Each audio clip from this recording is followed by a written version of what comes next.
What happens when a disabled man, in a small town parking lot, becomes the target of ruthless bikers? You won't believe how his quiet phone call turns the tables in the most unexpected way. The late afternoon sun cast long shadows across the parking lot of Jerry's roadside diner. In Lincoln, Nebraska, it was the kind of place where the locals gathered for coffee refills and truckers stopped to grab a bite before hitting the highway again. The steady hum of conversations and clinking dishes carried faintly through the open windows. But outside, the atmosphere was about to change. A man in his mid-40s, sitting in a sleek black wheelchair, rolled smoothly into the parking lot. His name was Leon.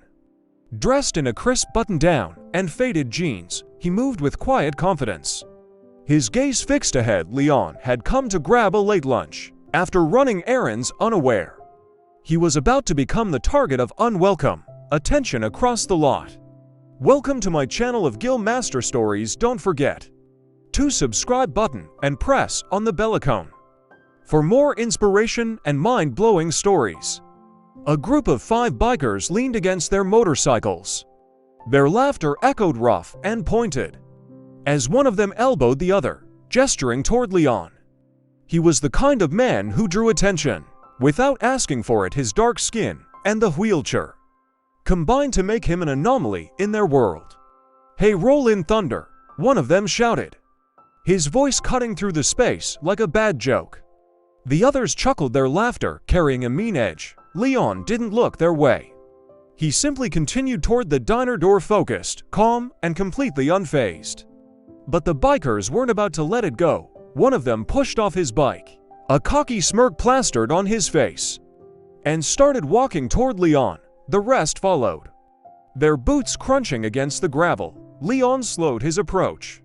Instinctively aware of the group closing in behind him, he stopped near the diner's entrance, his hand hovering over the wheel rim. The leader of the bikers, a burly man with a leather vest and a patch that read "Outlaw Rebels," stepped closer. His grin was anything but friendly. "Hey, buddy," the man called out, his tone dripping with mockery. "Where's the fire, or you just out for a stroll?" The group behind him erupted in laughter. Leon turned his head slightly, meeting the man's gaze with an expression of calm resolve. "Just grabbing some lunch," he said evenly. His voice was steady, controlled, giving nothing away. But his calm only seemed to provoke them further. Another biker, younger and wiry with tattoos snaking up his arms, chimed in, "What's the matter, man? Ain't gonna run us over, are you?"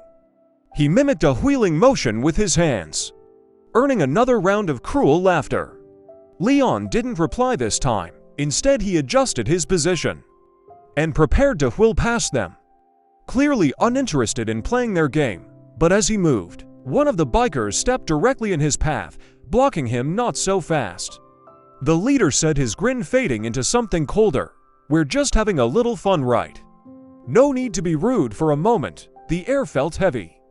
A few patrons inside the diner glanced out the windows, but no one dared to intervene. Leon looked at the biker in front of him, then at the others, forming a loose semicircle around him. Still, he showed no fear. "I don't want any trouble," Leon said plainly, his voice carrying just enough authority to make the men pause. But it was clear they weren't backing down. Instead of responding, Leon reached into his pocket and pulled out his phone. His movements were slow, deliberate, but they didn't go unnoticed. The leader's smug expression faltered for just a moment. "Who you calling, huh?" he barked. "Cops ain't gonna do much out here." But Leon's calm demeanor didn't waver. He dialed, put the phone to his ear, and said just a few words before hanging up. The bikers exchanged uneasy glances, but they didn't yet realize what was coming. Leon tucked the phone back into his pocket. Without a word, the leader of the bikers squinted at him, trying to read his expression. "What was that about, huh? You think you're scaring us?" he sneered, but there was an undercurrent of uncertainty in his voice. Leon didn't reply. He didn't need to. Instead, he wheeled his chair a few feet to the side, positioning himself against the wall of the diner, as though he had all the time in the world. His calm composure only fueled their frustration. "What you got back up coming?" Another biker joked, his laugh carrying a nervous edge. The others joined in, but it was forced hollow. Something about Leon's quiet confidence was starting to eat at them. Minutes past, the bikers shifted restlessly, their bravado beginning to crack. "Man, I don't like this," one muttered under his breath. But the leader quickly silenced him with a glare. Then it happened, a low rumbling sound in the distance. It was faint at first, barely perceptible. But it grew louder with every passing second. The unmistakable roar of engines filled the air, cutting through the uneasy quiet of the parking lot. Heads turned toward the main road as a convoy of motorcycles came into view, their chrome glinting under the late afternoon sun. The sight was enough to make the bikers fall silent. The convoy was massive. Dozens of riders clad in black leather and helmets, their jackets adorned with patches bearing symbols of unity and protection. They moved as one, their presence commanding attention. Leon watched them approach, his face unreadable. He hadn't said a word since his phone call. But now a faint smile played at the corner of his lips. The convoy pulled into the parking lot with precision, lining up their bikes like soldiers preparing for battle. The leader of the original bikers took a step back, his confidence crumbling as he muttered, "Who the hell are these guys?" But deep down he already knew the answer. The power dynamic had shifted, and there was no going back. The convoy of riders dismounted their bikes, almost in unison, boots hitting the gravel with a steady rhythm. They moved with purpose, no words. No shouting, just a collective presence that was impossible to ignore. Each one carried an air of quiet authority, their leather jackets emblazoned with a patch that read, "Guardians of the Road." The leader of the convoy, a tall man with a silver beard and piercing eyes, stepped forward. He scanned the scene quickly, his gaze landing on Leon. "You good brother?" he asked, his voice calm but firm. Leon nodded slightly, his expression still composed. "I am now," he replied. The silver-bearded man turned his attention to the bikers who had been harassing Leon. The group that had moments ago seemed so cocky and untouchable now looked like deer caught in headlights. The leader of the original bikers tried to muster some bravado, puffing out his chest. "What's all this about?" he demanded, though his voice betrayed his nervousness. The Guardian leader took a single step closer, his imposing presence enough to make the man flinch. "This is about respect," he said evenly, his tone carrying the weight of someone who wasn't used to repeating himself. "Something you clearly don't understand." The other Guardians fanned out slightly, forming a protective semicircle around Leon.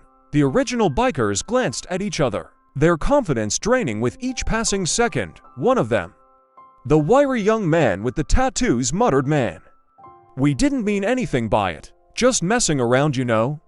But the Guardian leader wasn't buying it. He folded his arms across his chest and said, "Messing around? Harassing a man in a wheelchair isn't messing around. It's cowardice." The leader's words hit hard, and for the first time the bikers had nothing to say. The silence was deafening, broken only by the faint sound of the diner door opening, as curious onlookers peeked out to see what was happening. The leader of the original bikers swallowed hard, his earlier smirk now a distant memory. He looked at his crew, hoping for some backup, but their eyes darted away, avoiding his. The Guardians stood firm, their presence overwhelming, their silence more intimidating than any threats could have been. Leon finally spoke, his voice calm but cutting through the tension like a knife. "You thought I was alone, didn't you?" He paused, letting the weight of his words settle. "That's the thing about people like you. You only pick on those you think can't fight back." The silver-bearded Guardian glanced at Leon, a flicker of pride in his expression. Turning back to the bikers, he said, "Now here's what's going to happen. You're going to apologize to this man properly, then you're going to leave. And you're not going to pull this kind of stunt again. Ever. Do I make myself clear?" The leader of the bikers opened his mouth to argue, but the steady, unflinching gaze of the Guardians stopped him cold. He hesitated, then muttered, Yeah, okay? We're sorry." Leon raised an eyebrow. "That didn't sound like you meant it." The Guardian leader leaned in, his voice dropping. just enough to make the other man stiffen. "You'd better mean it," the apology came again. This time louder, clearer. "We're sorry," the leader said. Glancing at Leon, then at the ground, the others mumbled their own half-hearted apologies. Their bravado now completely gone, Leon nodded once apology accepted. "But remember, you don't get a second chance to fix this kind of mistake." As the bikers scrambled back to their motorcycles, the Guardians stayed put, watching silently until the group sped off. Their earlier arrogance replaced by haste and humiliation. The parking lot grew quiet again, the tension finally lifting. Leon turned to the silver-bearded man and extended a hand. "Thank you," he said simply. The man clasped Leon's hand firmly. "Anytime, brother. You're not alone." Remember that the convoy began to mount their bikes, the rumble of their engines filling the air once more. But this time it wasn't a sound of fear, it was solidarity. A reminder that strength comes in numbers, and that standing up to injustice always matters. As the last of the Guardians revved their engines and rolled out of the parking lot, Leon took a slow breath. The weight of the past few minutes lifting from his shoulders, he could still hear the faint hum of their bikes in the distance, a sound that now carried with it a sense of triumph, rather than intimidation. The diner, which had been so quiet moments ago, was now filled with a new energy, as patrons inside, who had been watching from the windows, began to return to their meals, exchanging whispered conversations. Leon rolled toward the diner door, his movements unhurried. He had dealt with worse in his life, and today had just been another reminder that standing firm in the face of hate and cruelty would always be the right choice. Inside, the waitress, a middle-aged woman with short blonde hair, gave him a soft smile as he entered. "Everything okay out there?" she asked, her eyes scanning him for any signs of distress. Leon returned her smile, his tone warm. "Yeah, everything's fine now. Just had a little misunderstanding." She raised an eyebrow but didn't press him further. "Good to hear. Your usual, please," he replied as he sat down at his usual booth. Leon couldn't help but reflect on the brief encounter. The bikers had thought they could intimidate him, that they could take advantage of his disability, but they hadn't counted on one thing. Leon wasn't just a man in a wheelchair, he was part of a larger community, one that wouldn't hesitate to stand by him when the need arose. The silver-bearded Guardian had been right. It wasn't just about the apology, it was about the message, about showing that there was power in unity, and that even in the face of intimidation, one person could make a difference. Leon had stood firm, and in doing so, he had reminded those around him that real strength doesn't come from how much you can physically endure, but from your ability to remain true to who you are, no matter the situation. It was a lesson not just for the bikers, but for everyone watching. No one, no matter their background or their circumstances, should ever be underestimated, and in the end, kindness and respect always outweigh fear and cruelty.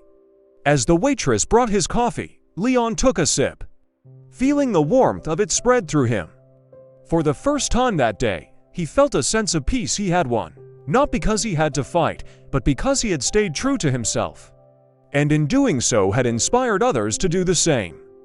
Don't forget to like and subscribe to the channel. For more content, please leave your comments and share your experiences.